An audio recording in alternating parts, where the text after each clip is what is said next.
पुंडलिकवरदार विठ्ठल श्री ज्ञानदेव तुकाराम, पंढरीनाथ भगवान की जय, माऊली ज्ञानेश्वर महाराज की जय, जगद्गुरु तुकाराम महाराज की जय, सद्गुरुनाथ भगवान की जय। हरि ओम तत्सत।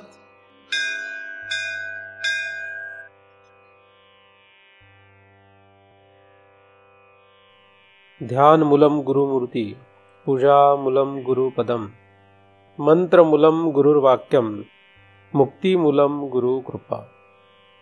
ब्रह्मेवाहम अहम ब्रह्म न चाहम ब्रह्मणा पृथक, नाहम देहो न मे देहा केवलोहम सनातन। या ठिकाणी आपण सर्वजण नेहमीप्रमाणे दृग्दृश्य विवेक या ग्रंथाचा अभ्यास करण्यासाठी एकत्रित जमलेलो आहोत। आत्तापर्यंत आपण 18 श्लोकांचा अभ्यास केलेला आहे। 19व्या श्लोकाचा आपण अभ्यास करतो आहोत। अत्राप्या वृत्तिनाशेन विभाती ब्रह्म सर्गयो भेदस्तयोर विकारस्यात् सर्गे न ब्रह्मणी क्वचित। असा हा 19 क्रमांकाचा श्लोक आहे। मायेचं जे आवरण अंश आहे, या आवरण अंशाचा नाश झाल्यानंतर ब्रह्म आणि सृष्टी ही स्पष्ट होते, असा पहिल्या चरणामध्ये अभ्यास आहे। ब्रह्म आणि सृष्टी या दोघांना जाणणं, यासाठी मायेचा आवरण अंश नष्ट करणं गरजेचं आहे, हे आपण या पहिल्या चरणामध्ये पाहत आहोत। माया जी आहे ही माया भगवंताची आहे, हे आपल्याला शास्त्रामधून माहीत आहे। ही माया दुसरी तिसरी कोणाची नसून भगवंताचीच आहे। दैवी हेषा गुणमयी मम माया दुरत्तया, हा जो श्लोक आहे, या श्लोकामधून आपल्याला मम माया या शब्दांवरून ही माया माझी आहे असं लक्षात येतं। परंतु मोठा प्रश्न असा परमार्थ करताना एखाद्याला निर्माण होऊ शकतो, होईलच असं नाही। मी प्रश्न निर्माण केला म्हणून प्रश्न निर्माण होऊ शकतो, किंवा एखाद्याला खरंच प्रश्न निर्माण होऊ शकतो की ही भगवंताची जर माया आहे तर भगवंत त्या मायेला दूर का करत नाही। म्हणजे जर भगवंताची माया असेल आणि त्या मायेने जर आपल्याला अडकवलेलं असेल तर म्हणजे कोणी अडकवलं आपल्याला? असं जर तुम्ही जाऊन कुठे पंढरपुरात आळंदीमध्ये म्हणाले तर सगळे लोक आपला हार तुरे देऊन सत्कार करतील। म्हणजे तुमच्या देवाने आम्हाला अडकवलेलं आहे असं जर म्हटलं कोणालाही, तर आपल्याला काही कोणी प्रेमाने जवळ करतील असं काही नाही। तर आपल्याला सगळेजण नावं ठेवतील की, किंवा आपल्याला सगळेजण त्यांच्या पद्धतीने जे काही उपचार करायचे असते ते करतीलच, पण योग्य नाही, नाही का? परंतु जर मायेने मनुष्य अडकलेला असेल, माया ही आपल्याला अडकवायला कारण असेल, आणि माया जर भगवंताची असेल तर भगवंतानीच आपल्याला अडकवलेलं आहे, त्यामुळे सोडवेल कोण? तोच सोडेल। आता ज्याने कैदेत टाकलं तोच आपल्याला सोडेल। राजाने जर कैदेत टाकलं तर आपल्याला सोडवणारा कोण आहे? राजाच आहे। म्हणून राजाला शरण गेलं पाहिजे। म्हणून मामेव एव प्रपद्यन्ते माया मेताम तरन्ति ते, माझी माया तरुण जायची असेल तर मलाच शरण ये, असं भगवंत म्हणतात। मात्र भगवंता व्यतिरिक्त आपण सगळ्यांना शरण जातो। म्हणायला आपण शरण सगळ्यांना नाहीये, भगवंताला आहे, परंतु हे फक्त म्हणण्यापुरतं आहे। भगवंता व्यतिरिक्त आपण सगळ्यांना शरण आहोत, कळत नकळतपणे। आपलं आचरण किंवा आपलं जे परमार्थातलं जगणं आहे, यामध्ये आपण भगवंता व्यतिरिक्त सगळ्याला शरण आहोत। काही काही लोक अभ्यास केल्यानंतर असं पण म्हणतात की सगळंच देव आहे, त्याच्यामुळे कशालाही शरण राहिलं तरी काय हरकत नाही। अधिक विभूती योगामध्ये अनेक विभूती सांगितलेल्या असल्यामुळे कुठल्याही विभूतीला बदलायला काय हरकत आहे, असंही म्हणणारे लोक आहेत। मग त्या सांगितलेल्या विभूतीपैकी कोणाला भजलं नाही, दुसरंच कशाला तरी भजलं, तर पुन्हा भगवंताने या एवढ्याच माझ्या विभूती नाही आहेत, अजून खूप आहेत असं सांगितलेलं असल्यामुळे जे वर्णन केलेलं नाहीत त्याच्यामध्ये आम्ही जी उपासना करतो, आम्ही ज्या विभूतीला भजतो त्या विभूती आहेत असं लोक म्हणतात. तर अशा रीतीने प्रत्येकजण जो काही परमार्थ या नावाखाली करतो आहे याच्यामध्ये प्रत्येकालाच असं वाटतं की आपण देवालाच भजतो आहोत, भगवंतालाच आपण भजतो आहोत. आम्ही ज्या देवाला भजतो आहे तो देवच आहे किंवा तो भगवंतच आहे असं प्रत्येकाला वाटतं. प्रत्येकजण आपापल्या पद्धतीने आपापल्याला जेवढं शक्य असेल त्या त्या प्रमाणात त्या त्या देवाला भजतो आणि असं करता करता मरतो. हे भजणाऱ्यांची आहे, न भजणाऱ्यांचा विषयच नाही आहे, पण भजणाऱ्यांची परिस्थिती अशी आहे. मग हे सगळे लोक जातात कुठे हाही मोठा प्रश्नच आहे. मुळात हे सगळं कुठे जाणार आहे हे काहीच कळत नाही आहे. त्यामुळे हा सगळा ब्लाइंड गेम आहे, त्याला आंधळ्याचा खेळ आहे. काय चाललंय, काय होणार आहे माहीत नाही, काय होणार हे माहीत नाही. म्हणून माणसाला इच्छा असते की काय होईल हे कळलं पाहिजे आणि काय होईल हे सांगताच येत नाही. त्याच्यामुळे विश्वास कोणावर ठेवावा हा मोठा प्रश्न आहे की नक्की विश्वास कोणावर ठेवावा. या देवावर ठेवावा का त्या देवावर ठेवावा, का या ग्रंथावर ठेवावं का त्या ग्रंथावर ठेवावं, या महाराजांवर ठेवावं का त्या महाराजांवर ठेवावं, असा मोठा प्रश्न संभ्रम असणारी ही अवस्था आहे. याला उत्तर एकच आहे, शास्त्र. योग्य शास्त्र म्हणजे वेद. वेद हे जे शास्त्र आहे या वेदाने जे काही शासन केलेलं आहे या वेद शासनाला अनुसरून जर कोणी अभ्यास केला आणि त्याप्रमाणे जर एखादा वागला तर त्याला नक्कीच अपेक्षित योग्य ठिकाणी पोहोचता येईल. वेदाव्यतिरिक्त कुठल्याही शासनाला मान्यता नाही. वेद हे शासन मान्य आहे. वेदाव्यतिरिक्त कोणाचंही शासन इथे चालत नाही. जसं आपण भारतामध्ये किंवा महाराष्ट्रामध्ये राहतो तर महाराष्ट्रामध्ये राहायचं म्हटल्यावर महाराष्ट्र शासन त्याप्रमाणे आपल्याला सगळं वागावं लागतं, नाहीतर आपली हालत होऊ शकते. महाराष्ट्र शासनाच्या विरुद्ध नाही जाऊ शकत आपण. महाराष्ट्र शासनाच्या विरुद्ध गेलं तर काय होणार आहे, तोटा होणार आहे, दुःख होणार आहे. भारत शासनाच्या विरुद्ध गेलं तरी तसंच होणार आहे. जे महाराष्ट्र शासन आहे तसंच्या तसं भारत शासन असेल असं नाही आहे. महाराष्ट्र शासनाचे नियम वेगळे आहेत आणि भारत शासनाचे वेगळे आहेत. भारत शासनाच्या अंतर्गत महाराष्ट्र शासन आहे. भारत शासनाने जर एखादं सांगितलं तर ते महाराष्ट्र शासनाला मान्य करावंच लागतं. पण काही गोष्टी अशा असू शकतात की जे भारत शासन सांगत नाही पण महाराष्ट्र शासन सांगतं, तर ते सुद्धा महाराष्ट्रात राहायचं असेल तर ऐकावं लागतं. पण तेच जर आपण तामिळनाडूमध्ये गेलो तर ऐकावं लागत नाही, कारण ते महाराष्ट्र शासनाच्या अंतर्गत आहे, तामिळनाडूच्या अंतर्गत येत नाही, आंध्र प्रदेशच्या अंतर्गत येत नाही. तामिळनाडू नाही, तामिळनाडू हा काय राज्य नाही, राज्य आहे ना. तर आंध्र प्रदेशमध्ये गेले काय, दिल्लीमध्ये गेले काय, राजस्थानमध्ये गेले काय, तुम्ही तिथे गेले की मग तिथल्या शासनाप्रमाणे राहावं लागतं. पण भारत शासन म्हटलं की मग कुठेही जा, आंध्र प्रदेशमध्ये जा किंवा राजस्थानमध्ये जा किंवा जम्मू काश्मीरमध्ये जा. भारत शासन म्हटलं की मग ते सगळेच नियम आपल्याला लागू आहेत. पण महाराष्ट्र शासनाचा नियम जम्मू काश्मीरमध्ये चालत नाही, हिमाचल प्रदेशचा नियम कर्नाटकमध्ये चालत नाही, का चालेल? पण भारत शासनाचा नियम. तर शासन कुठलं हे महत्वाचं आहे, कुठल्या शासनाचं ऐकावं हे महत्वाचं आहे. जो कोलकात्यामध्ये राहतो त्याला महाराष्ट्र शासनाचे नियम पाळायची गरज नाही, पण भारत शासनाचे नियम पाळावे लागतात. कोण कुठे राहतो त्याच्यावर सगळा खेळ आहे. तसं आपण कुठे राहतो त्याच्यावर आपला हा सगळा खेळ चालणार आहे. आपण कुठे आहोत, तुम्ही ज्या ठिकाणी आहात त्या ठिकाणचे नियम पाळावे लागतात. आपण कुठे आहोत ही जी आपल्याला स्वतःची ओळख करून घ्यायची आहे ही फार महत्वाची आहे. आपण कुठे आहोत म्हणजे आपण कुठल्या पातळीला आहोत, कुठल्या पदावर आहोत, आपली अवस्था काय, आपली जी अवस्था असेल त्याप्रमाणे आपल्याला शासन आहे. मग एखाद्याला नामस्मरणाचं शासन आहे, एखाद्याला तीर्थयात्रेचं शासन आहे. शासनामध्ये काय असतात? नियम असतात. शासन काय करत असतं? अटी, नियम, हे सगळं शासनामध्ये असतं. ती व्यवस्था नीट चालण्यासाठी शासन असतं. तसं जगत प्रपंच नीट चालण्यासाठी भगवंताने जे शासन तयार केलं त्याला वेद असं म्हणतात.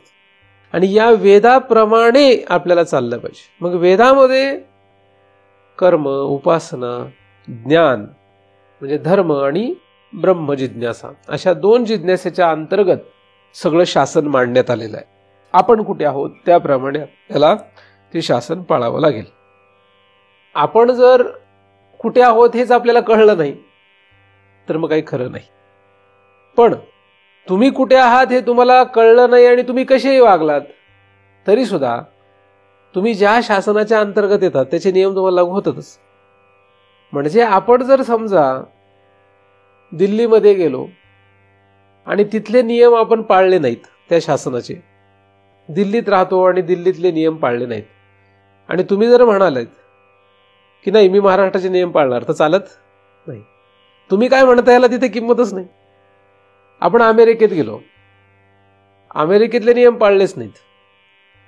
म्हणजे अमेरिकेमध्ये जर उजव्या साईडने गाड्या चालवत असतील आणि आपण म्हणालो की नाही आम्ही भारतीय आहोत, आम्ही डाव्या बाजूने चालवणार, तर चालत? नियम बदललेला असतो. म्हणजे आपल्या नियमाला किंमत नसून तिथे जे शासन आहे त्याला किंमत असते. तसं जग जे आहे, या जगामध्ये महाराष्ट्र शासनाला किंमत नाही, भारत या शासनाला किंमत नाही, पृथ्वी या शासनाला किंमत नाही, सूर्य या शासनालाही किंमत नाही. हे सगळं जे आहे, ही जी आकाशगंगा आहे, या आकाशगंगेच्या शासनालाही किंमत नाही. अशा असंख्य आकाशगंगेच्या शासनालाही किंमत नाही. अनंत कोट ब्रह्मांडाच्या शासनाला किंमत नाही. तर कोणाच्या शासनाला किंमत आहे? भगवंताच्या शासनाला किंमत आहे. आणि भगवंताचं जे शासन आहे हे महाराष्ट्र शासन नाही, भारत शासन नाही. भारत शासनाचे नियम अमेरिकेतले लोक मानत नाहीत. का म्हणतील? मानत नाही. अमेरिकेतल्या माणसाला भारत शासनाचे नियमच नाहीत. काय? अजिबात नाहीत. मग जो ब्रह्मशासनाच्या नियमात गेला, जो भगवंत शासनाचा विचार करतो, त्याला भारत शासनाचे नियम कसे असतील? का असतील? असू शकत. तर उच्च उच्च उच्च पदावर गेलं पाहिजे. जसं जसं वर सरकतो तसं शासन बदलत जातं. गावात राहत होता तेव्हा गावातलं शासन आहे, शहरात गेला शहरातलं शासन आहे, राज्य पातळीवर गेला तर राज्याचं शासन आहे, देश पातळीवर गेला तर देशाचं शासन आहे. हुशार झाला, अभ्यास केला, अमेरिकेला गेला, इंग्लंडला गेला, भारताचं शासनाची गरज नाही. कधीही कुठे जा, एन्जॉय कर, खा पी मजा कर, आहे की नाही? कसं बदलत जातं सगळं. जसं जसं प्रगती करतो, हुशार बोले कुठे जातात? कुठे जातात?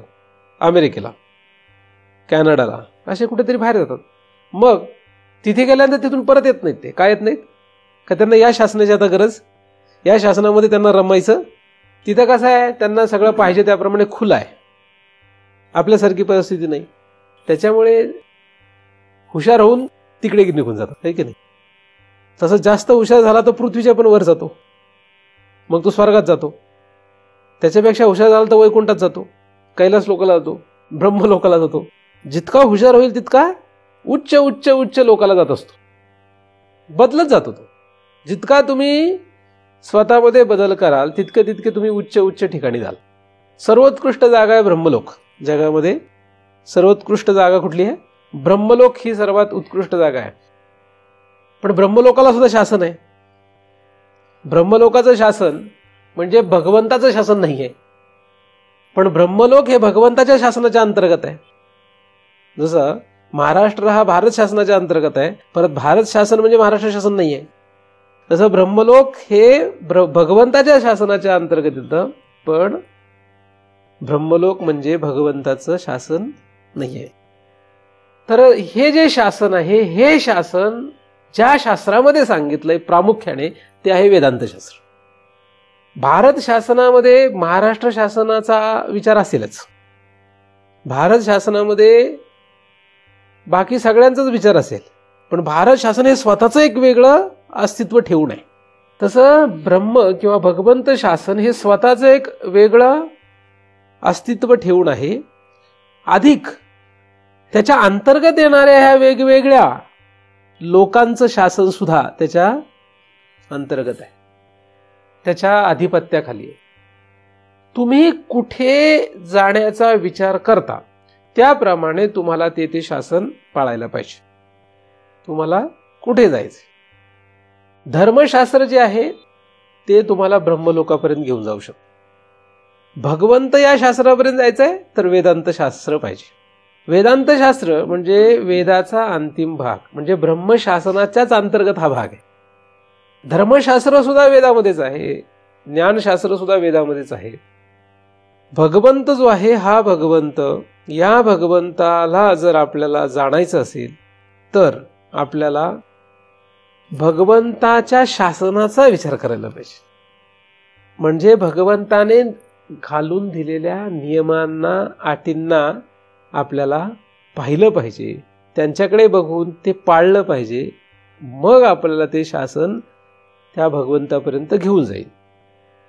ज्या शासनाचे नियम आपण पाळतो ते शासन आपल्याला स्वीकारतं.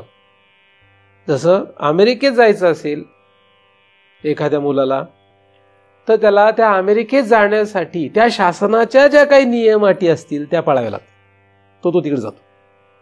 मग त्याला भारत शासन काही करू शकत नाही. त्याला कुठे जागा आहे, त्या शासनाच्या अंतर्गत त्याला जागा मिळते. म्हणजे त्याला जर कुठली एक्झाम द्यावी लागत असेल, त्याच्यामध्ये एक विशिष्ट पातळीपर्यंत मार्क्स मिळवायचे असतील, तर हे सगळं त्याने जर पाळलं, विसा त्याला जर त्या देशाने दिला, तर तो आपोआपच त्या शासनाच्या अंतर्गत जातो. अधिक फक्त कामापुरता विसा, फक्त व्हिजिट पुरता विसा किंवा ग्रीन कार्डच डायरेक्ट असं काहीतरी, तर ग्रीन कार्ड एकदम मिळत नाही. तिथे राहिल्यानंतर काही वर्षानंतर काही पद्धतींचा अवलंब केल्यानंतर काही नियम अटी पाळून एका विशिष्ट वेळेनंतर त्याला ग्रीन कार्ड म्हणजे कायमचा आता तू इथे स्थायिक होऊ शकतोस. तसं ब्रह्म या शासनामध्ये सुद्धा जाण्यासाठी आपल्याला काही नियम अटी ह्या सगळ्या पाळल्या पाहिजेत. आणि याच्यातली सगळ्यात महत्वाची जर कुठली अट असेल, कुठला जर नियम असेल, तर ब्रह्म आणि सृष्टी यांच्यामधला भेद ओळखणे, म्हणजेच आवरण नाश. आवरण नाश हीच अट आहे, बाकी काहीच नाही.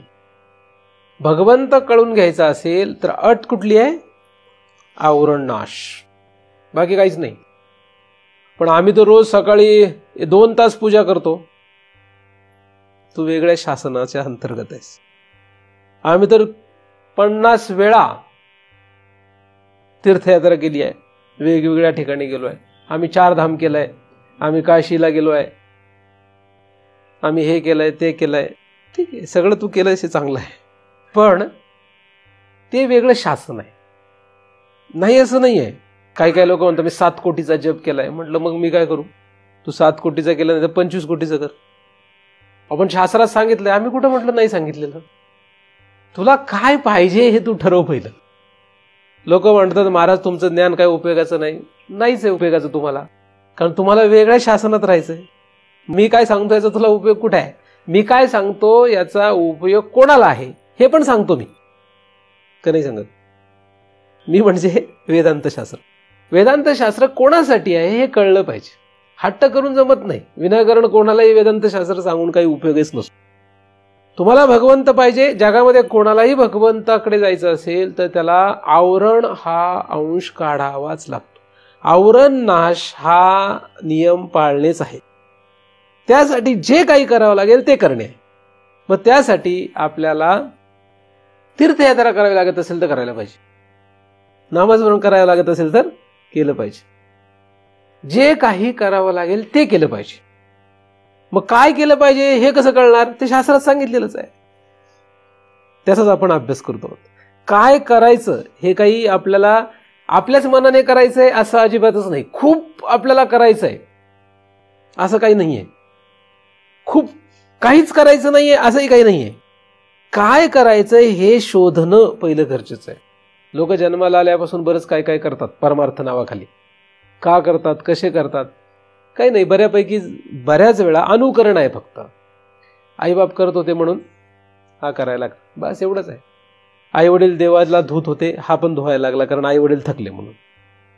आई वडील वारी करत होते, थकले, मग ते म्हणले आपल्या घरात परंपरेने वारी आहे, कोणीतरी करायला पाहिजे, करायला लागला वारी. बरं वाटलं, गेला, कीर्तन ऐकलं, प्रवचन ऐकलं, अभंग शिकला, भजन गाऊ लागला, बरंच काही काही परमार्थामध्ये येतं. तर हे सगळं जे आहे, हे सगळं मनुष्य बऱ्याच वेळा 99% लोकांची स्थिती अशी आहे, फक्त अनुकरण आहे. देवळात का बरं वाटतं गेल्यानंतर. मग बाकीचे म्हणतात की तू देवळात का जायला लागला, बरं वाटतं देवळात गेल्यावर. आता बरं वाटतं हे काय त्याला आधी नाही कळलं, कोणीतरी त्याला घेऊन गेलं होतं देवळामध्ये. काही काही लोक म्हणतात देवळात गेले की बरं वाटतं, शांत वाटतं. हा कधीतरी वैतागलेला असतो म्हणून त्याला कोणीतरी घेऊन जातं देवळात, किंवा हा सहजच जातो आणि बरं वाटतं. मग देवळात गेल्यानंतरच बरं वाटतं असं काही नाही, सिनेमा हॉलमध्ये गेलं तरी बरंच वाटतं, का नाही वाटत? उलट देवळात तर 5 मिनिटच बरं वाटतं, सिनेमा हॉलमध्ये 3 तास बरं वाटतं. उलट तर कळतच नाही जगात आपण कुठे आहे की नाहीये. 2 तास सिनेमा चालला तर 2 तास आपल्याला लक्षातच येत नाही आपण कुठे आहोत, इतके आपण. आणि देवळात तरी 5 मिनिट, जास्तीत जास्त किती मिनिट असतं? मग जास्त श्रेष्ठ कोण आहे? तुम्हाला जर तसाच त्याचा उपयोग करून घ्यायचा असेल तर मग सिनेमा हॉलमध्ये तर आपलं लक्षच राहत नाही, कुठलेच प्रॉब्लेम आपल्याला आठवत नाहीत. का आठवतात? देवळातून परत आल्यानंतरही प्रॉब्लेम असतातच, आणि सिनेमा हॉलमधून परत आल्यानंतरही प्रॉब्लेम असतातच. मग श्रेष्ठ कोण आहे? असं झालंय कधी की देवळातून परत आली माणसं, आता प्रॉब्लेम संपलेले आहेत कायमचे? काय नाही, त्याला पुढच्या आठवड्यात परत जावंच लागतात. 5 सोमवार, 5 गुरुवार, मार्गशीर्ष महिना, आणि कायमचे संपले प्रॉब्लेम. असं होत नाही, पुढच्या वर्षी परत मार्गशीर्ष येतोच, मग पुन्हा मार्गशीर्षात उपास तापास आलेच. असं मरेपर्यंत चालूच राहतं ते. म्हणजे हे कोणीच करत नाही, मार्गशीर्ष नाही, चैत्र नाही, काहीच नाही, त्यांना काहीच माहित नाही. अशा अमेरिकेत लोक आहेत आपल्यापेक्षा सुखी आहेत, जपानमध्ये लोक आहेत आपल्यापेक्षा सुखी आहेत, त्यांच्याकडे तर काहीच नाही असलं प्रकार. काय त्यांच्याकडे तर आपल्यासारखं काहीच प्रकार नाही, तरी सुद्धा ते सुखी आहेत. दुःखी नाहीत असं मी म्हटलेलं नाही, पण जर आपण त्याची, या सगळ्या शासनाची, म्हणजे ह्या सगळ्या व्यवस्थेची जर आपण अशा रीतीने पाहणी केली तर आपल्याला लक्षात येईल की आपण काय करतोय नक्की कळेनच आपल्याला, कोणालाच. जास्तीत जास्त लोक फक्त अनुकरणाने परमार्थ करतायत. काय करायचंय हे कळून घ्यायचं असेल तर वेद हे शासन आहे, पण वेद शासन कळेना म्हणून ते वेदाचे भाग केलेत. ते वेदाचा अनेक महात्म्यांनी, अनेक अवतार महापुरुषांनी पुन्हा अनुवाद केलाय, ते कळेना म्हणून त्याच्या पुढे 6 शास्त्र आहेत. 6 शास्त्र पण कळेना, 18 पुराण आहेत, असा बराच मोठा पसारा मांडून ठेवलाय. आता ह्या सगळ्या 6 शास्त्र, 18 पुराण, 4 वेद, हे सगळ्यांकडे बघणं तर शक्य नाही. मग आपल्या हाताला जो सापडेल ग्रंथ, कुठल्या तरी महाराजांनी लिहिलेला एखादा अभ्यास, तर तो घेऊन वाचायचा, त्याच्यातून आपली बुद्धी जशी लागेल तसं आपण त्याचा शासनाचा शोध करायचा आणि त्याप्रमाणे जगायचं. जास्तीत जास्त काळ अनुकरणामध्ये जातो. एवढं मोठं शासन जे ते कळणं अवघड आहे. परंतु तरी सुद्धा जे काही अनेक महात्मे या भूतलावर येतात, त्यांच्या अथक परिश्रमाने किंवा त्यांनी केलेल्या तपश्चर्येमुळे, त्यांनी जे काही या वेद शासनाचा अभ्यास करून त्याच्यातलं जे काही गुह्यतम असं ज्ञान आहे ते ग्रंथरूपाने आपल्यासाठी लिहून ठेवलेलं आहे, ते आपण आपल्या जर अभ्यासात घेतलं आणि त्याचा जर आपण शोध घेतला तर कदाचित आपल्याला योग्य वाट सापडू शकते. हा जो ग्रंथ आहे हा अशाच ग्रंथापैकी एक आहे. भगवान आद्य शंकराचार्यांच्या अवतार कार्यामध्ये त्यांनी अनेक जे ग्रंथ लिहिले त्यामध्ये त्यांनी अनेक प्रकारे या शासनाचं वर्णन केलेलं आहे, या सृष्टीचं, या भगवंताच्या नियमांचं वर्णन केलेलं आहे. आणि त्याच्यामध्ये त्यांनी या ग्रंथामध्ये या अशा श्लोकांच्या द्वारे आपल्याला हा बोध केलेला आहे की जर आपल्याला ब्रह्म आणि सृष्टी ही कळून घ्यायची असेल, त्यामधला भेद जर कळून घ्यायचा असेल तर आवरण नाश करणं गरजेचं आहे. हा जो महत्वाचा नियम आहे तो हाती लागणं ही फार म्हणजे फार अवघड गोष्ट आहे. कसं आहे, एखादा वकील असतो. एखाद्या माणसाला आता फाशी होणार असते, त्याने काहीतरी गुन्हा केलाय, काहीतरी झालाय. आता हा जो मनुष्य आहे याला त्या फासावरून वाचवणं हे फक्त एकाच माणसाच्या हातात असतं. कोणाच्या? वकिलाच्या. आता वकिलाच्या हातात असतं म्हणजे कोणाच्या हातात असतं? न्यायाधीशाच्या हातात नसतं. न्यायाधीश काय करणार आहे? तो फक्त निर्णय देणार आहे. न्यायाधीश हा त्या माणसाला वाचू शकत नाही. वाचवतो कोण? वकील. आता वकील वाचवतो म्हणजे कोण वाचवतं? शासन, नियम. मग त्या वकिलाला शहाणा जर असेल तर त्याला काय करावं लागतं? त्या वकिलाच्या घरामध्ये खूप असे त्याचे ग्रंथ ठेवलेले असतात. त्याच्या वकिलीचे सगळे पुस्तकं ठेवलेले असतात. मग तो जर शहाणा असेल, हुशार असेल, तर तो बारकाईने सगळ्या ग्रंथाचा काय करतो? अभ्यास करतो आणि त्यातला कुठला तरी असा एक नियम शोधतो, काहीतरी असा रूल शोधतो की ज्याच्याद्वारे तो त्याला वाचवतो. का की पुस्तक घेऊन जातो, न्यायाधीशाला म्हणतो हे बघा वाचा सगळं, आणि हे सगळे नियम ह्याला लागू आहेत, तुम्ही याला सोडा असं म्हणतो काय? नाही. तो काय करतो? असा एकच काहीतरी मुद्दा असतो की ज्या मुद्द्याच्या द्वारे, एकच असं काहीतरी पॉइंट आहे, एवढ्या मोठ्या त्याच्या ग्रंथांमधून, एवढ्या मोठ्या त्याच्या पसाऱ्यामधून काय त्याच्यासाठी लागू असलेला एकच मुद्दा असतो की जो न्यायाधीशाला ऐकवल्यानंतर न्यायाधीश म्हणतो हा निर्दोष आहे, याला सोडून द्या. की नाही होतं ना सर?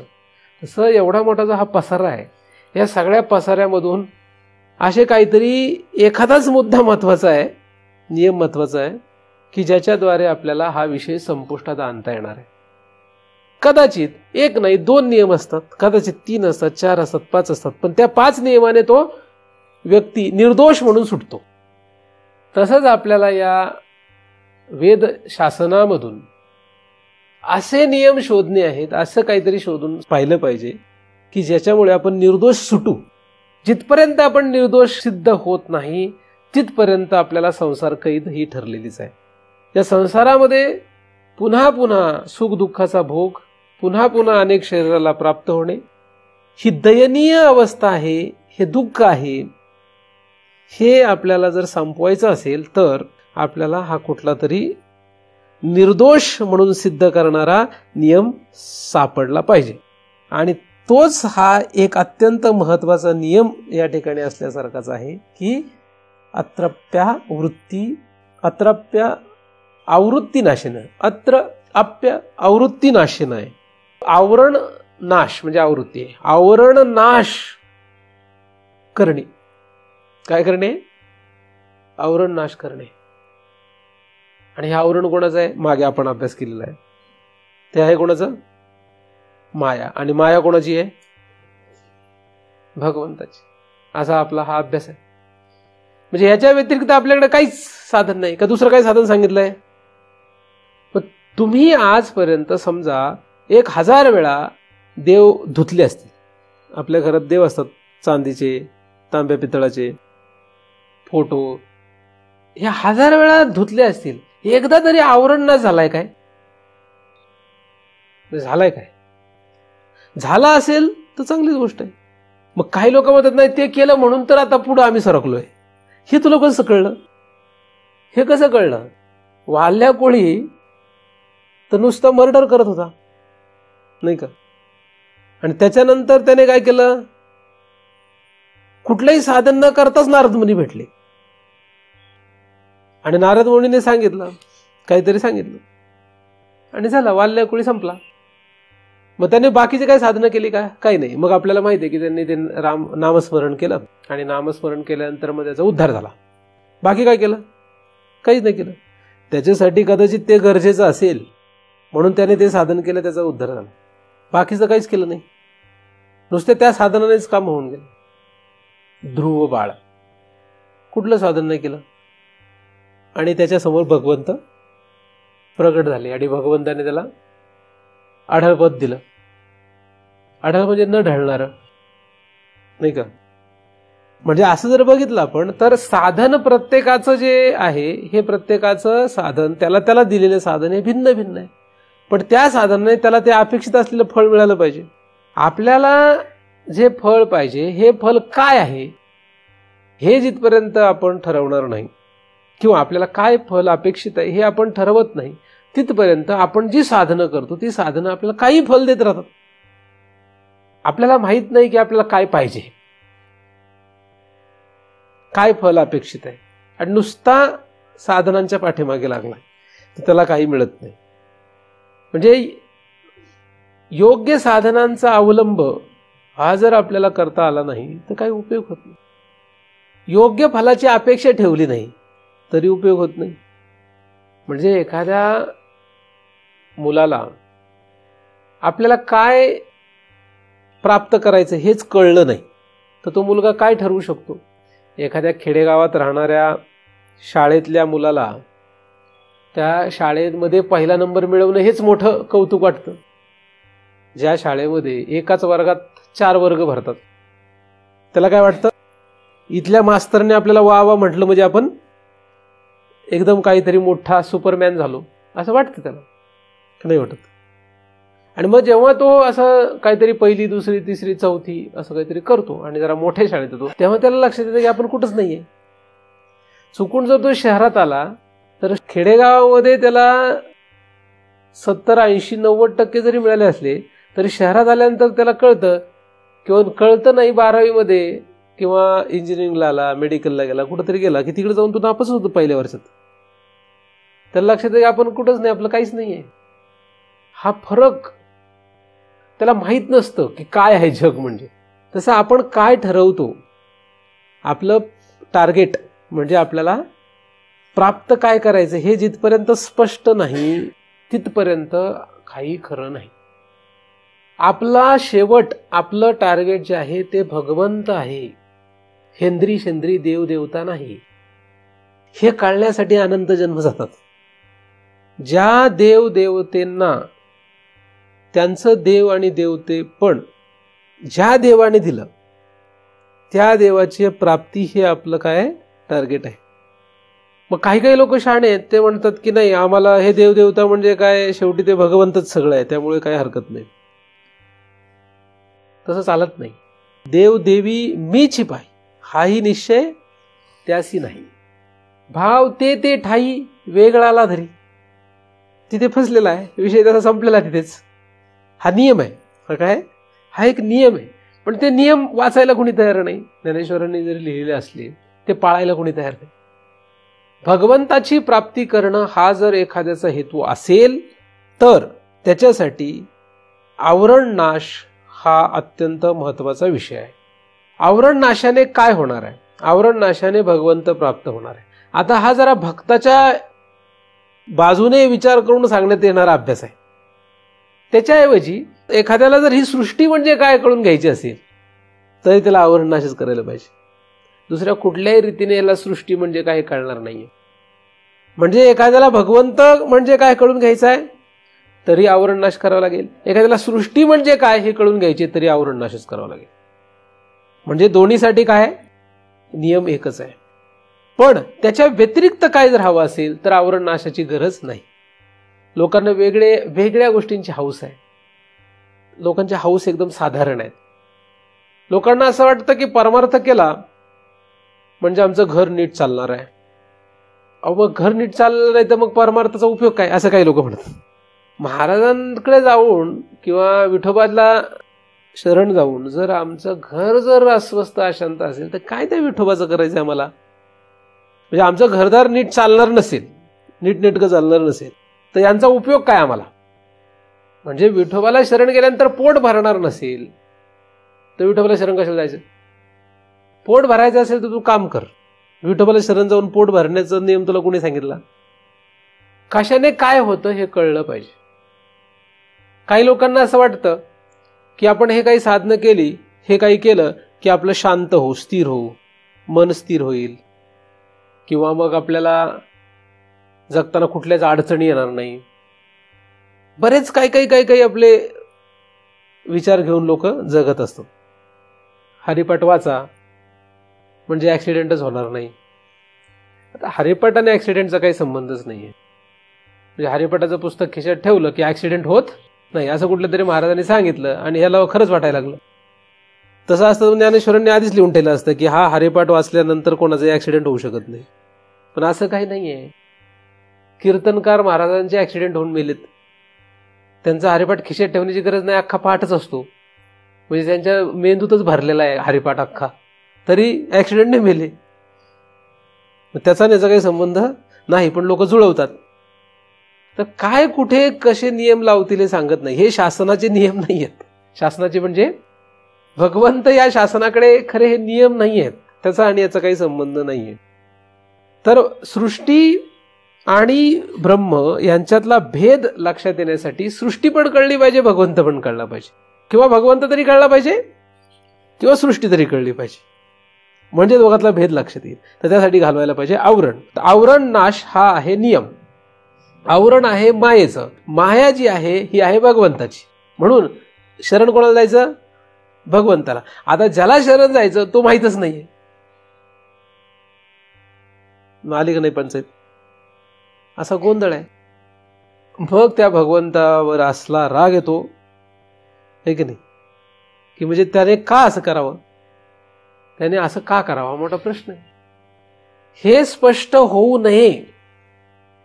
हे सगळं जग जे आहे, हे जग म्हणजे काय, हे सगळा खेळ, असा विचित्र खेळ का सुरू आहे, हे सगळं स्पष्ट होऊ नये. हा असा खेळ का त्याने केला, असा प्रश्न येतोच. मायेचं काय काम आहे, तिच्या आवरण अंशाचं काम काय, तिच्या विक्षेप अंशाचं काम काय हे कळलं पाहिजे, आणि भगवंताचं काम काय हे कळलं पाहिजे. हे सगळ्यांचं काय काम आहे हे कळलं पाहिजे.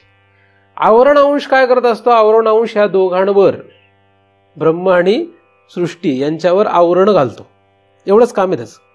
त्याने ते आवरण घातलं, कुठल्या त्या आवरण अंशाने ते झाकून टाकलं, की त्याच्यानंतर विक्षेप शक्ती काम करते. त्या मायेची ही विक्षेप शक्ती काम करते, आणि हे सगळं जगत आपल्याला नको नको त्या प्रकारे दिसू लागतं. चांगलं वाईट, राजसी तामसी सात्विक असं दिसू लागतं. हे सगळं विक्षेप आहे. हे सगळं जग जे आहे हे विक्षेपामध्ये सुरू आहे. जग म्हणजेच विक्षेप आहे अख्खा. चांगलं वाईट हा विक्षेपच आहे. वाईट म्हणजे विक्षेप असं नाही, चांगलं सुद्धा विक्षेपच आहे. तर हे सगळं विक्षेप या अंतर्गत येतं. पण हा विक्षेप कमी करणं याला लोक परमार्थ समजू लागले. कमी करणं म्हणजे काय? काहींना वाटायला लागलं की सत्वगुणात जाणे म्हणजेच परमार्थ आहे. शास्त्रात तसं सांगितलं. काहींना वाटायला लागलं रजगुणात राहणे म्हणजे परमार्थ आहे, कारण ते तमगुणात होते. म्हणजे जो कोणी जिथे कुठे असेल त्याच्यापासून दुसऱ्या कुठल्या तरी एखाद्या अवस्थेला जाण्याला परमार्थ समजू लागतो.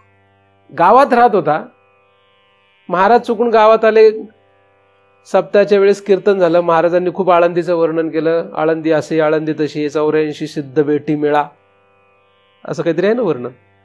84 सिद्धांचा सिद्ध भेट आहे ते. हा एकदम भारावून गेला. त्याला वाटलं आता काय खरंच नाही, आता आपल्याला इथं गावात राहायचंच नाही, आता कुठे जायचं? आळंदी. पोचला आळंदीत. कौतुक त्याला आळंदीचं. गावात राहत होतं तेव्हा कौतुक वाटायला लागलं. आला आळंदीत 1 वर्ष 2 वर्ष 3 वर्ष, असं वाटलं की आता भगवंत ज्ञानदेव महाराजांनी हा एक रूप होतो की काय. काही नाही, 10 वर्षानंतर त्याला लक्षात आलं आळंदी म्हणजे काहीच नाही, आळंदीत काहीच नाही असं त्याला वाटायला लागलं. असं तिथे 10 वर्ष राहिलेल्या महाराजांना अनुभव येतात, काहीच नाही इथे. पण 10 वर्षापूर्वी त्याचाच अनुभव काय होता? भारावून गेला होता, ते खूप भारावून गेलेला होता. आता काहीच नाही असं वाटतं. मग म्हणतो जाऊ दे, आता कुठं जावा? काशी. मग काशीला जातो. तिथे 10 वर्ष राहिले की म्हणतो इथं काहीच नाही. ऋषिकेश. तिथे गेला की तिथं काहीच नाही म्हणतो हिमालय. तेवढ्यात काळ संपलेलाच असतो. मध्येच कधीतरी एखाद्या दिवस त्याची इच्छा नसली तरी यमलोक जावंच लागतं, आहे की नाही. तर अशा रीतीने बदल करणे याला लोक परमार्थ समजतात. विक्षेपामध्ये सगळ्या परमार्थ सुरू आहे. अख्ख्या जगाचा परमार्थ कुठे सुरू आहे? विक्षेप या शासनामध्ये लोक परमार्थ करतायत. आणि तोच नियम जे विक्षेप शासनाच्या पलीकडे आवरण शासनामध्ये त्यांना लावायला बघतायत. मी सांगतो, आवरण शासनाचा विचार लोक माझ्याकडे पाहतात विक्षेप शासनातून. करणार काय? चालेल का? मग तसं चालत नाही. अरे तुमचा जर प्रश्न विक्षेप शासनातला असेल तर आवरण शासनाचा काय? आवरण शासन जे आवरण घालवणं गरजेचं, काय विक्षेप घालवणं गरजेचं आहे, हे पहिलं शोधा. हे शोधणं गरजेचं आहे. काय घालवलं पाहिजे? पण आपल्याला रात्रंदिवस काळजी कशाची वाटते? विक्षेप गेला पाहिजे असं वाटतं. काय वाटतं? आपण शांत स्थिर असायला पाहिजे असं वाटतं ना? मला पण वाटतं. सगळ्यांनाच वाटतं. आपल्याला काय वाटतं? आपण कशा असलो पाहिजे? शांत, स्थिर, कसलाही डोक्याला त्रास नको असं वाटतं, असं राहा वाटतं, है ना? आणि असं जर झालं त्यासाठी आपण प्रयत्न करतो, त्यासाठी आपण अनेक साधनं करतो. ही साधनं केल्यानंतर तसं झालं की त्यावेळेस आपल्याला बरं वाटतं. मग एखाद्याला ज्ञानेश्वरी वाचून शांत वाटतं, एखाद्याला कुठल्या तरी प्रतिमेसोबत समोर जर डोकं टेकवलं तर बरं वाटतं, एखाद्याला आळंदीत गेल्यावर बरं वाटतं, एखाद्याला काशी क्षेत्रात गेल्यावर बरं वाटतं. प्रत्येकाला आपापल्या पद्धतीने त्यावेळेस ते गरजेचं साधन केलं की शांत वाटतं, बरं वाटतं. आणि मग पुन्हा आठवून तेच साधन करतो. काय करतो? काही वेळेस त्या साधनांची गती तर अशी असते की इतक्या वेळा तो करतो की मग नंतर नाही केलं तर बरं नाही वाटत, नाही केलं तर अस्वस्थ होतो. अशा रीतीने तो तिथे गुरफटूनच राहतो. भोवरा आहे तो एक. हे काय भोवऱ्यासारखं आहे. अधिक नाही केलं तर कोप होईल असं काहीतरी वाटायला लागतं. बरंच काही तयार होतं. विक्षेपामध्ये काही सांगता येत नाही काय होईल तयार, आणि त्या भीतीने मग करत राहतो. तर विक्षेप हा कोणाचा अंश आहे? मायेचाच अंश आहे. ती माया जी आहे, ही माया इतकी भयानक आहे. कोणाची आहे? त्याची आहे. इतकी भयानक आहे, ती कोणाला कसं चितपट करेल हे तिलाच माहित. का ती तशी करते? कारण तिचं कामच ते आहे. जसं अग्नीचं काम आहे भाजणं, त्यामुळे अग्नी शीतलता प्रदान करू शकत नाही. का नाही प्रदान करू शकत? कारण भगवंताने तसा नियम घालून दिलाय. भगवंताच्या नियमामध्ये अग्नीने उष्णता द्यावी असा नियम आहे. आकाशाने सगळ्यांना सामावून घ्यावं आणि सर्वत्र असावं असं नियम. प्रत्येकाला नियम वाटून दिलेत. तुम्ही जो नियम पाळाल ते तुम्ही होऊन जाल. एखाद्याने सूर्याचे नियम पाळले तो सूर्यच होणार आहे. गंमत काय आहे सृष्टीमध्ये? तुम्ही जो नियम पाळाल ते तुम्ही होणार. तुम्ही ब्राह्मणाचे नियम पाळले तुम्ही ब्राह्मण होणारच. तुम्ही क्षत्रियाचे नियम पाळले तुम्ही क्षत्रियच होणार. ह्या जन्मात नाही झाले, या जन्मात जरी दिसले नाहीत क्षत्रिय म्हणून, तरी पुढील जन्मी क्षत्रियच होणार. या जन्मात कुत्र्याचे नियम पाळायला लागले तर पुढे मेल्यानंतर कोण होणार आहे? कुत्राच होणार आहे. आपण जे नियम पाळू ते होणार आहे. आपण अमेरिकेचे नियम पाळले तर अमेरिकेत जाणारच. अपमत. तुम्ही जे काही नियम पाळणार ते किती प्रमाणात पाळता त्याप्रमाणे जाणार. म्हणजे अमेरिकेचे नियम जर पाळण्यात कमी पडला तर जाता येईल का? नाही जाता येणार. कमी पडला. आपण पाळले तर IITचे नियम जर पाळले तर मुलाला IITला ऍडमिशन मिळेल का नाही मिळेल? आता कमी पडला तर नाही मिळत ऍडमिशन, मग दुसऱ्या कुठल्या तरी कॉलेजला. तर हे सगळं ठरलेलं आहे सृष्टीमध्ये. तसं आपण जे काही नियम पाळू त्याप्रमाणे सगळं होईल. तर माया जी आहे, ह्या मायेने स्वतःचे नियम ठरवलेले आहेत काय करायचं. तिने काय केलंय? तिने स्वतः काही ठरवलेलं नाही. त्यामुळे तिला तसं दोष देता येत नाही. दोष देता येत नाही म्हणजे तिला आज्ञा आहे तशी. भगवंताची तशी आज्ञा आहे की तू सगळं झाकून टाक. काय कर? भगवंताने काय केलंय? आवरण टाक सगळ्यावर, झाकून टाक सगळं. आणि मग झाकल्यानंतर मग विक्षेप अंशाने सगळा गोंधळ उडून दे. हा गोंधळ आहे हे गोंधळाच्या बाहेर पडल्यावर लक्षात येतं. कधी लक्षात येतं? तुम्ही जर ह्या रोडने चालणाऱ्या गाड्यांबरोबर असे तुम्ही पण चाललेले असल्यात, खूप गाड्या जातात इकडून तिकडे, आपणही त्या गाड्यांच्या प्रवाहामध्ये इकडून तिकडे चाललेलो आहोत. तर हा गोंधळ आहे हे आपल्याला लक्षात येत नाही. त्याच्याऐवजी तुम्ही त्या रस्त्याच्या कडेला एखादा डोंगर आहे किंवा एखादी इमारत आहे, त्या इमारतीमध्ये वर जाऊन बसा आणि मग खाली बघा. शांत फक्त बघत राहा. मग तुम्हाला असं लक्षात येईल की अरे नुसतं इकडे ये जा सुरू आहे, काय गोंधळ सुरू आहे नुसता. निमित्त असेल त्याला काही, पण तो गोंधळ तेव्हा लक्षात येतो जेव्हा आपण बाहेर जाऊन बसतो. त्या गोंधळाच्या बाहेर जाऊन बसलो की लक्षात येतो. आपल्या मनामध्ये खूप गोंधळ आहे. जिथपर्यंत आपण त्या गोंधळात आहोत तिथपर्यंत मनातला गोंधळ लक्षात येत नाही. तुम्ही शांत बसा, डोळे मिटा, एका जागेवर एका रूम मध्ये शांत बसा आणि डोळे मिटा आणि मनात बघा. मग बघायला लागले की मग लक्षात येतं अरे फारच मोठा गोंधळ हा. काय होतं? गोंधळ. आयुष्यभर माणसाने खूप कष्ट केले, खूप कामं केले, आणि रिटायर झाला. आता रिटायर झाला, त्याला म्हटलं शांत बस, आता बस म्हणजे बघायचं असतं त्याला सगळं. मग त्याला लक्षात येतं शक्य नाही. मग तो काय करतो, गप्प बसत धावपळ, पुन्हा धावपळ केली तर त्या पुन्हा गोंधळात गेल्याशिवाय त्याला बरं वाटत नाही, चैन पडत नाही. तशी अवस्था होऊन जाते. हा विक्षेप जो आहे, या विक्षेपामध्ये अनंत जन्म, रज तम सत्व या 3 गुणांमध्ये आपण इतके फिरलोय, इतके आपण याच्यामध्ये पुन्हा पुन्हा फिरत राहिलोय की आज आपल्याला ह्याच्यातून बाहेर पडण्याची इच्छा नाही, होऊ शकत नाही. आपण याच्यातून बाहेर येऊ शकत नाही. म्हणजे विक्षेपाने गोंधळ उडून देणे. इथे बसलेले तुम्ही दिसायला आता शांत दिसताय, सगळे शांत बसल्यासारखे, पण तुमच्या आतमध्ये 3 गुणांच्या व्यतिरिक्त काहीच विचार नाही. म्हणजे तुम्ही इथे आता जे बसलेले आहात, इथे सगळे आतमध्ये 3 गोष्टी घेऊन बसलेले आहात, 3 गुण घेऊन बसलेले आहात. म्हणजे तुम्ही आता मी जे बोलतो याच्यावर विचारच करता आहात किंवा नाही केला. आता जरी ऐकून घेतलं तरी इथून जाताना, घरी जाताना किंवा जेव्हा तुम्ही माझ्या बोलण्याचा विचार करू लागाल तेव्हा आपोमतच तुम्ही हा विचार कराल, महाराजांनी सांगितलेले बरोबर असेल का नसेल. काय विचार करणार आहात, काय असेल, याने बरोबर सांगितलं का चुकीचं सांगितलं, चांगलं सांगितलं का वाईट सांगितलं, शुभ सांगितलं का अशुभ सांगितलं. आपोमत करणार आहे ती मीमांसा, म्हणजे विचार तो आपोमत सुरू होऊन जातो. आपण जगातल्या सगळ्या गोष्टींचा असा द्वंद्वामध्ये काय करतो, द्वंद्वात त्याला टाकतोय, चांगलं का वाईट, चांगलं का वाईट, चांगलं का वाईट, चांगलं का वाईट, चांगलं का वाईट. शेवटपर्यंत माणसांना जगाचा निर्णयच लागलेला नाही चांगलं आहे का वाईट आहे. मेली माणसं, अनेक माणसं मेली आहेत, मरतायत, पण जग चांगलं आहे का वाईट आहे हे निर्णय लागलेला नाही. काही लोक म्हणतात जग फार वाईट आहे आणि मरतात. काय म्हणतात, जग फार चांगलं आहे, जागा मस्त, एन्जॉय करा, आणि मरतात.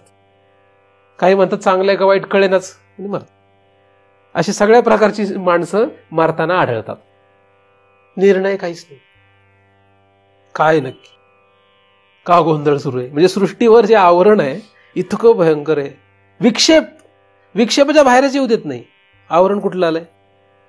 म्हणून काही शास्त्र, काही महाराज, काही संप्रदाय असे ते म्हणतात हा विक्षेप पहिला शांत करा.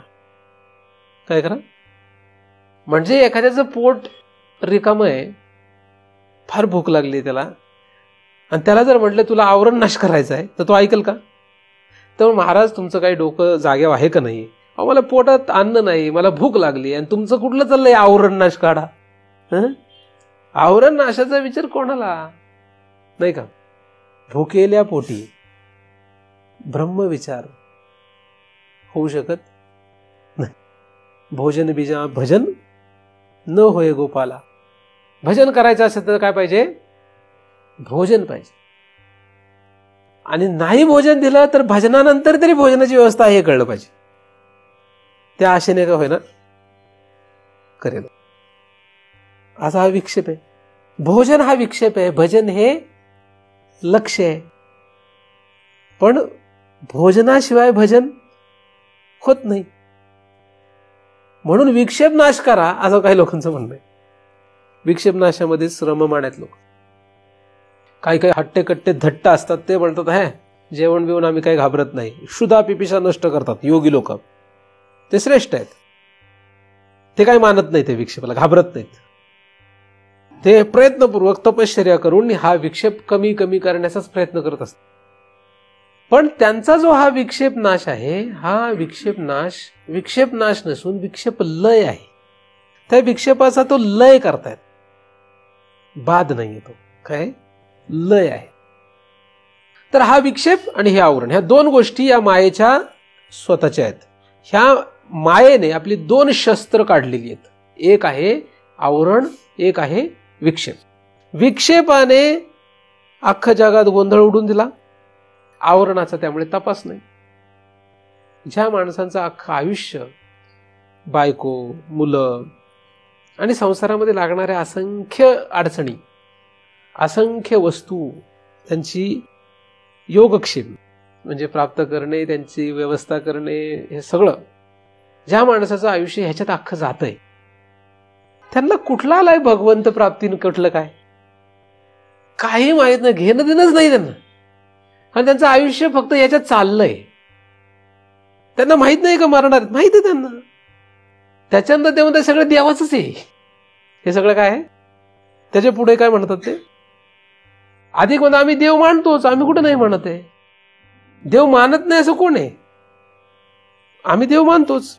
आम्ही रोज पूजा करतो देवाची, सगळं व्यवस्थित. पण त्याचा प्रश्न काय आहे? त्याचा प्रश्न देव नाहीये. देव हा त्याचा प्रश्न नाहीये. त्याचा प्रश्न आहे रोजचे दैनंदिन व्यवहारामधली व्यवस्था करणे. आणि आजचा दिवस उद्या नाहीये. आजच्या दिवसाची व्यवस्था केली की उद्या पुन्हा दुसरा प्रश्न आहे त्याच्यासमोर.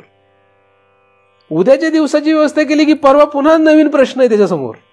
असं करत करत करत खाटेवर पडला, मरणाच्या वेळेला आला तरी त्याच्यासमोर दुसऱ्या दिवशीचा प्रश्न निराळाच आहे. हा अख्खा विक्षेप आहे. त्याला कुठला आलाय हा भगवंत म्हणजे काय, भगवंताचा विचार करण्याचा प्रश्न? भगवंत प्राप्ती हा प्रश्न त्याच्या पुढे नाहीच आहे, कोणापुढेच नाही. हा आहे विक्षेपांश. ह्या मायेने असं सगळ्यांना गुरफटून ठेवलेलं आहे. आपल्याला हे सगळे प्रश्न आहेत आणि आपले हे सगळे जे प्रश्न आहेत ते जे सुटल्यासारखे वाटतात ते सुटलेले काहीच नाही आहेत. नोकरी लागली त्याला वाटलं आता सगळे प्रश्न सुटले. नोकरी लागेपर्यंतच त्याला नोकरी लागणे हा मोठा प्रश्न होता. पण नोकरी लागल्यानंतर सगळे प्रश्न सुटतील पण सुटलेले नसतात. जेवढे प्रश्न सुटलेले वाटतात ते सगळे सुटल्यासारखे वाटतात, सुटलेले नसतात. काही लोक तर म्हणतात मेलो की सुटलो, पण मेल्यानंतर सुटत नाही. मेल्यानंतर अजून जास्त अडकत असतो. हे कळलं असतं तर मारणारच नाही तो. आपण जे मरणाला घाबरतो, आपण जे काय मरणाला घाबरतो हे प्रश्न सुटावेत म्हणून नाही, त्या मरणाच्या यातना आपल्या आतमध्ये अंतःकरणामध्ये साठवलेल्या आहेत. त्या यातनेमुळे आपल्याला मरावं वाटत नाही. एक भाग. दुसरा भाग, या शरीराच्या संबंधाने निर्माण झालेले जेवढे मोह आहेत या मोहामध्ये आपण गुरफटल्यामुळे ते मोह आपल्याला मरणापासून परावृत्त करतात. मरण येऊ नये असं त्या मोहामुळे आपल्याला वाटतं. प्रश्न सुटावेत म्हणून मरण आपण मागत नाहीये. तेव्हा मरणाला आपण घाबरतो ते या दोन मेन प्रमुख कारणाने घाबरतो आहोत, नाहीतर आपण घाबरणार नाही. तर जगणं जे आहे या सृष्टीमध्ये हे सगळं विक्षेपांतर्गत आहे. भगवंत हा दूर गेला, मायेने सगळ्यांना विक्षेपांशामध्येच लोळवलेलं आहे. पण तरी सुद्धा मग आपण करावं काय? खरं तर जेव्हा केव्हा लक्षात येईल तेव्हा हे लक्षात घ्यावं की विक्षेप काही असू देत, तो कसाही असू देत, आता आपलं आचरण, आपलं जगणं, आपला व्यवहार कसाही असू देत. आपण गरीब आहे का श्रीमंत आहे, स्त्री आहे का पुरुष आहे, पापी आहे का पुण्यवान आहे, चांगला आहे का वाईट आहे, उंच आहे का ठेंगणा आहे, भारतातला आहे का परदेशातला आहे, याला काहीही आपल्याला नियम नाही. आपण या गोष्टीकडे पाहत नाही. आपण म्हणजे जेव्हा आवरण नाश हा विषय येतो तेव्हा विक्षेपामधले कुठलेच नियम लागू नाहीत. कुठलेच नियम लागू नाहीत. विक्षेप कमी करायचा आहे, मग विक्षेपामध्ये तुम्हाला नियम लागू होते कुठले करायचे. पण जर आवरण नाश करायचा आहे तर विक्षेपाचे कुठलेच नियम इकडे नाहीत. मग आवरण नाश करायचा असेल तर आपण विक्षेपाचे नियम घेऊन का जगावं? पोट भरायचं असेल तर पोट भरण्याच्या संबंधित सगळे नियम लागू होतात, कारण पोट भरण्याचा प्रश्न. पण पोट भरण्याचा जर प्रश्न असेल तर अभ्यासाचे नियम कसे लागू होतील? शाळेमधले अभ्यासाचे नियम पोट भरण्यासाठी लागू होत नाहीत. अभ्यासाचे नियम वेगळे आहेत, अभ्यासासाठी वेगळे नियम, पोट भरण्यासाठी वेगळे नियम, मनोरंजनासाठी वेगळे नियम, प्रत्येकासाठी आपापले नियम वेगळे आहेत. तर भगवंत जो आहे हा भगवंत आणि ही सृष्टी या दोन मध्ये जो काही फरक आहे, भेद आहे, हा स्पष्ट व्हायचा असेल तर आपल्याला आवरण नाश करायला पाहिजे. विक्षेप नाशाचा आपण इथे विचार करत नाहीये. आवरण नाश, आवरण जे आहे ते मायेचं आहे, माया ही भगवंताची आहे. भगवंताने आवरण निर्माण केलंय. याचा अर्थ का केलंय, त्याने भगवंताने असं का करावं, हा मोठा प्रश्न आहे की भगवंताने असं का करावं. त्याचं उत्तर शोधणेच आहे, नाही का? त्याचं उत्तर आपल्याला मिळवायलाच पाहिजे. परंतु झालंय, आता रोग लागलाच. रोग लागला, आता रोग पहिला घालवायचा प्रयत्न करावा, नाही का? ऍक्सिडेंट झाल्यानंतर सगळ्यात पहिल्यांदा काय करावं, त्याचं कारण शोधू नये. काय करावं? पहिलं हॉस्पिटलला आणि उपचार. तो म्हटलं नाही, पहिले याचं कारण शोधतो, का झालं असं, का पडला, त्याची चूक होती का ह्याची चूक होती. असं जर करत बसला तर तो माणूस मरून जाईल. म्हणून ॲक्सिडेंट झाल्यानंतर सगळ्यात पहिलं काय करायला पाहिजे, पहिलं उपचार करायला पाहिजे. मग नंतर बघू का ॲक्सिडेंट झाला, ह्याची चूक होती का त्याची चूक होती, ते नंतर करता येतं. तसंच आता आपला काय झालाय, ॲक्सिडेंट झालाय. आता पुनरपी जनन पुनरपी मरणम ह्या चक्रात आपण आलोच. आता झालंच, ते जन्माला आलोय आणि मरणार हे पण दिसतच आहे. म्हणजे आपण या चक्रात आहे हे कोणीही किती जरी म्हटला तरी स्वतःला नाही म्हणता येईल नाही. ही अंधश्रद्धा वगैरे आहे का? तुम्ही मरणार हे काय अंधश्रद्धा आहे? तुम्ही मरणार आहात असं शास्त्र सांगतं. मग तुम्ही जर म्हटलं तुमचे शास्त्र अंधश्रद्धाळू आहे, त्याच्यात अंधश्रद्धा कुठली आली काय? मरणारच आहात हे सत्य आहे. परंतु तुम्ही जन्माला आलेले आहात हे सत्य आहे का नाही? म्हणजे तुम्हाला जन्म आणि मरण या दोन अवस्था आहेत हे काही कोणीही अमान्य करू शकत नाही. म्हणजे जन्म आणि मरण या अवस्था तुम्हाला आहेतच. मग त्याचाच आपण विचार करतोय नाही का? त्या जन्म आणि मरणाच्या दोन अवस्थांचा विचार करतोय. फक्त तुम्ही एवढाच जन्म मानत असाल कदाचित, आम्ही फक्त त्याला मागे अनेक जन्म मानतोय, पुढे अनेक मरण मानतोय, म्हणून अनेक जन्म मरणांची परंपरा मानतोय. एवढा थोडा फरक आहे. तुमची बौद्धिक क्षमता तेवढी वाढली की तुम्हाला इथे लक्षात येईल. म्हणजे पुनरपी जननम पुनरपी मरणम पुनरपी जननी जठरे शयनम ही परंपरा आहे. पुन्हा पुन्हा पुन्हा पुन्हा हे असंच आहे. पुन्हा म्हणजे किती वेळा जन्म यावे, किती वेळा पावे फजिती, ही फजिती आहे. ही फजिती म्हणजे विक्षेपामध्ये होते. आवरण जो आहे हा आवरण अंश जर आपण घालवला तर मात्र आपल्याला हे सगळं स्पष्ट होईल की हे नक्की का सुरू. पहिल्यांदा त्या गोंधळातून बाहेर या तर तो गोंधळ लक्षात येईल. म्हणजे पहिल्यांदा विक्षेप अंशाचा विचार सोडून पहिला आवरण अंशाकडे या. काय करावं? आवरण नाश करायचं सांगितलंय, पण काय करायचं आपल्याला? पहिल्यांदा यायचंय कुठे? आवरण नाशाकडे यायचंय पहिलं. म्हणजे आपला हेतू काय उद्यापासून जगण्याचा? उद्यापासून म्हणण्यापेक्षा आजच पासून, आज आतापासून आपला हेतू काय पाहिजे जगण्याचा? म्हणजे जेवू नका म्हटलं कमी हेतू. जसं लहान मुलाला त्याची आई सांगते किंवा वडील सांगतात तुला शिकून मोठा व्हायचंय, म्हणजे हेतू काय आहे? आता त्याने ठरवलं की मोठा व्हायचंय, मग फक्त मोठा व्हायचं असं म्हणून तो जेवायचं बंद करेल काय? बाकीचं काही बंद करतो काय? सगळं खेळायला जातो, जेवण करतो, मनोरंजन करतो, सगळं. पण हेतू आतमध्ये काय ठेवायला पाहिजे? काय असतो? आईचा पण, वडिलांचा पण, मुलाचा पण मोठा व्हायचंय काहीतरी, ना मोठा व्हायचा काहीतरी हेतू असतो. म्हणजे हेतू काहीतरी ठेवून त्या दिशेने वाटचाल करत असताना बाकीचं सगळं काहीच बंद नसतं पडत. तसंच आवरण नाश हा हेतू समोर ठेवून बाकीच्या आपल्या रोजच्या जगण्यात काही बदल होत नसतो, करायचाच नसतो. रोजच्या जगण्याचा त्याचा काही संबंध नाहीये. पण त्या जगण्यामध्ये प्रत्येक क्षणाला त्याला हे लक्षात पाहिजे की आवरण नाश. जसं त्या लहान मुलाला किंवा त्याच्या आई वडिलांना रोजच्या जगण्यामध्ये हे कायम लक्षात असतं की त्याला आपल्याला इंजिनियर करायचंय, त्याला डॉक्टर करायचंय, हे हेतू त्यांनी ठरवलेला असतो आणि त्या दिशेने ते प्रयत्न करतात. तसंच आवरण नाशाच्या दिशेने आपल्याला जायचंय, आवरण नाश हा आपला हेतू आहे, असं लक्षात ठेवून जर आपण परमार्थ केला तर आपल्याला बराच फायदा होऊ शकतो. विक्षेपाचे नियम आवरणाला लावण्याची गरज नाही. आवरणाचे नियमच आवरणाला लावले पाहिजेत. आवरण म्हणजे झाकून टाकणे. काय झाकलंय हे कळून घेतलं पाहिजे. काय झाकलंय नक्की हा विषय आपल्याला कळून घेतला पाहिजे. मायेने काय झाकलंय, नक्की माया कशावर आवरण आहे. पण माया याच्यावर आवरण आहे, त्याच्यावर आवरण आहे, किंवा मायेने ह्याला झाकलंय, मायेने त्याला झाकलंय, ह्या सगळ्या वल्गना तिथपर्यंतच होणार आहेत जिथपर्यंत आपण विक्षेपामध्ये राहू. विक्षेपातून बाहेर पडलो, आता कसं बाहेर पडायचं विक्षेपातून हा एक वेगळा विषय आहेच. पण विक्षेपातून बाहेर पडण्यासाठी काय? विक्षेपाचे नियम मान्य न करणे. तुम्ही भारताचे नियम मान्य नाही केले तर तुम्हाला भारतातून बाहेर जाता येईल का नाही? तुम्हाला भारत कैद करून टाकेल. काय करेल? कैद करेल.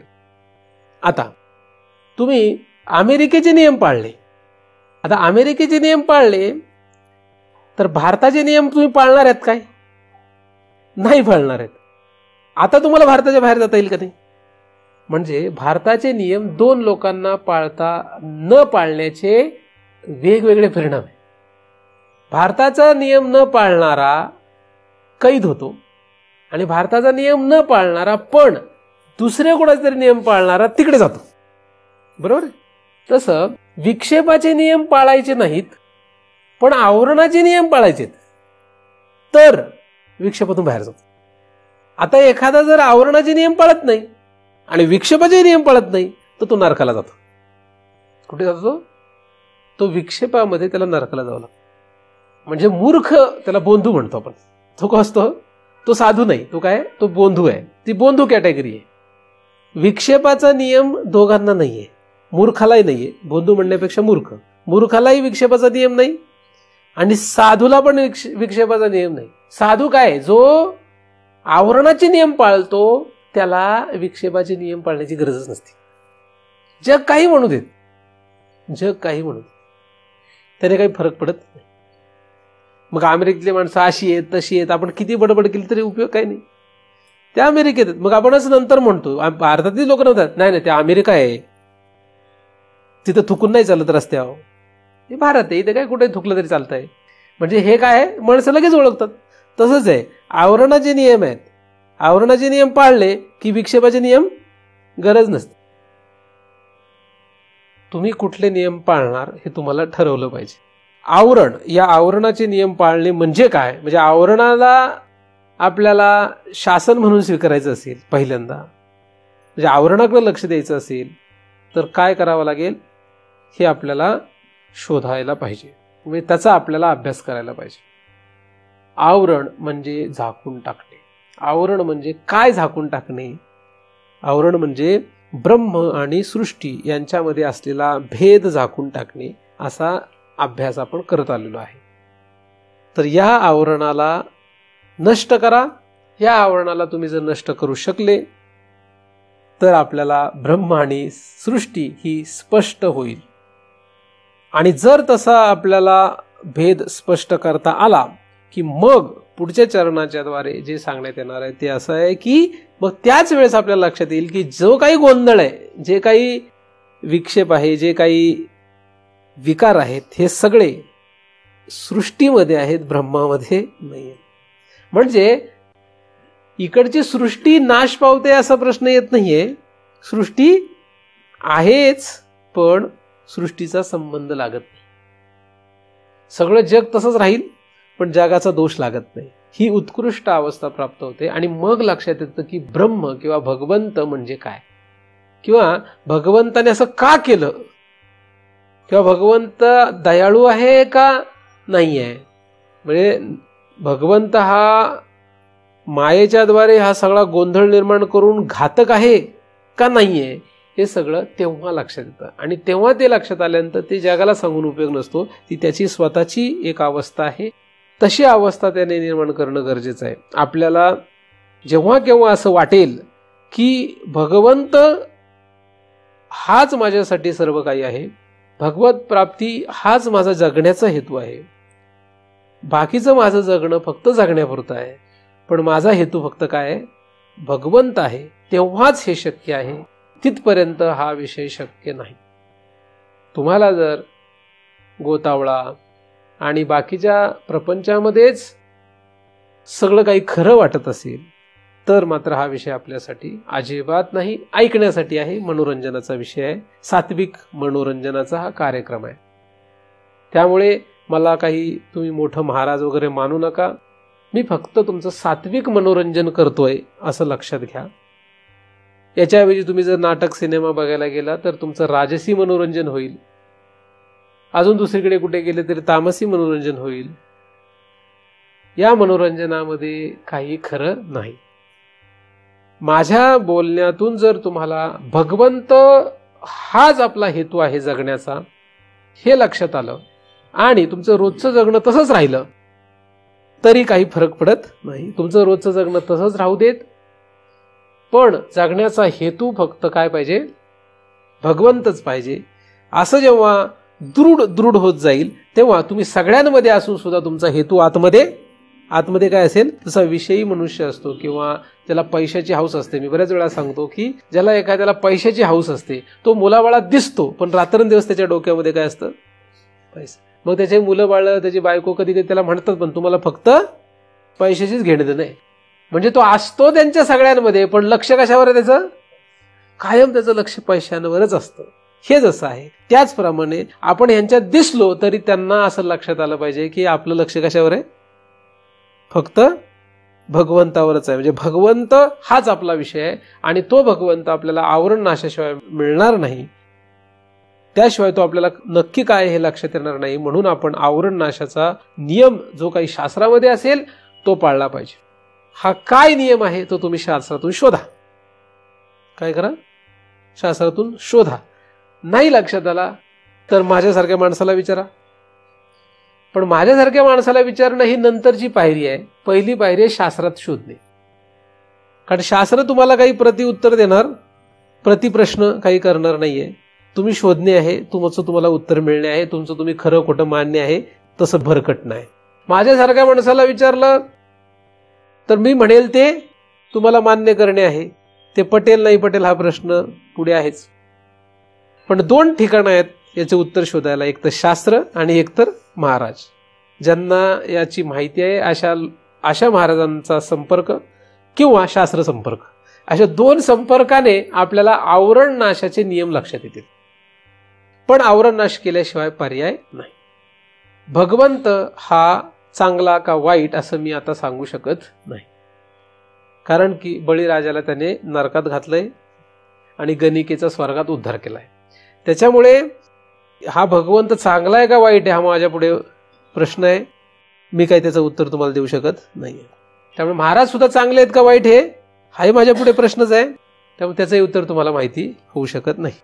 तुम्ही जर चांगल्याच्या शोधात निघाले असला तर अनंत जन्म पुन्हा पुन्हा गटाकड्या खा, तुम्हाला चांगलं सापडणार का नाही सापडणार हे मी सांगू शकत नाही. तुम्ही कशाला चांगलं समजताय हा तुमचा भ्रम असेल, चांगलं सापडणार नाही. तुम्ही वाईटाच्या शोधात असेल तर वाईट जगामध्ये सापडणार नाही. सापडेल जे सापडेल त्याला तुम्ही वाईट समजताय हा तुमचा भ्रम असेल. त्यामुळे चांगला आणि वाईटाचा शोध घेणे म्हणजे परमार्थ नव्हे. शुभ अशुभाचा, धर्म अधर्माचा शोध घेणे म्हणजे परमार्थ नव्हे. ते धर्मशास्त्र आहे. ते विक्षेपाच्या अंतर्गत येतं. तिथे मायेने अनेकांना गुंतून ठेवलंय. कोणी गुंतून ठेवलंय? मायेने गुंतून ठेवलंय. आणि तुकोबाने असे अनेक अभंग लिहिले ज्याच्यामध्ये या विक्षेपाच्या अंतर्गत येणाऱ्या साधनांचा धिक्कार केलेला आहे. काय केलं आहे तुकोबाने? नंतर विक्षेपाच्या अंतर्गत येणाऱ्या साधनांचा धिक्कार केलेला आहे. रूप नाही त्यासी ठेविले नाम, लटिका हा आश्रम वाढविला, सांभाळी सांभाळी आपली ही माया, वाहुगाचे आम्हा भयभीत केले. आमचं एवढं मोठं वाटोळं केलं, आम्हाला गुंतून ठेवलं तिथे, असं तुकोबाने धिक्कारात्मक उद्गार काढलेले. पण तुकोबा हे भगवंतच असल्यामुळे तुकोबाचं हे म्हणणं त्या त्या पातळीने असल्यामुळे तुकोबाच्या या वचनांचा किंवा पूर्ववचनांचा आपण दोन्हींचाही त्या त्या नियमानुसार विचार करणं गरजेचं आहे. त्यांच्याच अभंगानुसार जैसा ज्याचा अधिकार तैसा त्यास उपदेश, म्हणजे जो ज्या ज्या शासनात राहू इच्छितो त्याला ते शासन लागू आहे. म्हणून जगामध्ये कोणीही वाईट नाही आणि जगामध्ये कोणीही चांगला नाही. चांगला वाईट हे सगळं गोंधळ आहे. म्हणून त्या गोंधळात तुम्ही रममाण होऊ नका. जगामध्ये कोणीही चांगला नसतो आणि कोणीही वाईट नसतो. वाईटातला वाईट सुद्धा आपल्याला घेणं देणं नाही, चांगल्यातला चांगला त्याचे सुद्धा आपल्याला घेणं देणं नाही. चांगलं वाईट हे ज्याच्यावर जगलंय असा जो भगवंत आहे त्या भगवंताचा विचार करणारं हे शास्त्र आहे. आणि त्यासाठी आपल्याला फक्त आवरण नाश हा अत्यंत महत्वाचा विषय लक्षात घेणे. आवरण नाश हा कसा करावा हा अत्यंत अवघड विषय. हा विषय जर आपल्याला अवगत झाला तर आपलं काम झालं. आणि आवरण नाश करण्यासाठी जे काही करावं लागेल, मग आपल्याला आवरण नाशासाठी शास्त्र कोळून प्यावं लागलं तर कोळून प्या. महाराजांनी सांगितलेलं अत्यंत गलिच्छातलं गलिच्छ काम असू दे करा. महाराजांनी सांगितलं की आता जीव द्या तर जीव सुद्धा द्या, काहीही करा, पण आवरण नाश होईल असं काहीतरी बघा. पण शास्त्र चुकीचं असलं तर, महाराज चुकीचं असलं तर तुमच्यासाठी विक्षेप शास्त्र उत्कृष्ट आहे. तुम्ही पुन्हा त्या मार्गामध्ये जाऊन आरामात आपला हा जन्म पूर्ण करा. पुढील जन्म तुम्हाला तुमच्या गतीप्रमाणे, जसं तुमचं शासन, जसे तुम्ही नियम पाळले त्याप्रमाणे होईल. पुनरावृत्ती, पुन्हा पुन्हा जन्म, पुन्हा पुन्हा मरण, या फेऱ्यामधून फिरत फिरत फिरत कधीतरी पुन्हा आपण काकताल्ल्याने मनुष्य देहात आलोच तर कदाचित पुन्हा या विषयाकडे येऊत, नाहीतर ह्या विषयाकडे येणं हे फार अशक्य आहे. हा विषय कानी पडणं, हा विषय ऐकणं, या विषयाचा अभ्यास करणं हे अत्यंत अवघड आहे. हा विषय एकदा प्राप्त झाल्यानंतर या विषयापासून परांगमुख होऊ नये, या विषयांपासून दूर जाऊ नये. पुन्हा पुन्हा हा विषय काही झालं तरी मनाला पटो, बुद्धीला पटो, न पटो तरी हा विषयाचा अभ्यास करत राहा. माझ्याकडे येऊन करा असा अजिबात विषय नाही. तुम्ही तुमचा स्वतः का होईना या वेदांत शास्त्राचा अभ्यास करा आणि या शास्त्रातून, या शास्त्राच्या आधाराने भगवंतापर्यंत जाण्याचा प्रयत्न करा. भगवंत आपणा सर्वांना या आवरण नाशासाठी मदत करो. त्यासाठी गरजेची असलेली साधनं जी काही असतील ती आपापल्या अधिकारानुसार आपल्याला प्राप्त होत आणि आपण त्या साधनामध्ये योग्य रीतीने आरूढ होऊन त्या साधनातीत आपल्याला जाता यावत अशी या कृपाळू भगवंताच्या चरणी प्रार्थना करतो. त्याच्या कृपेने निर्माण झालेले चिंतन त्याच्या चरणी अर्पण करून येथेच पूर्णविराम देतो. सुखिया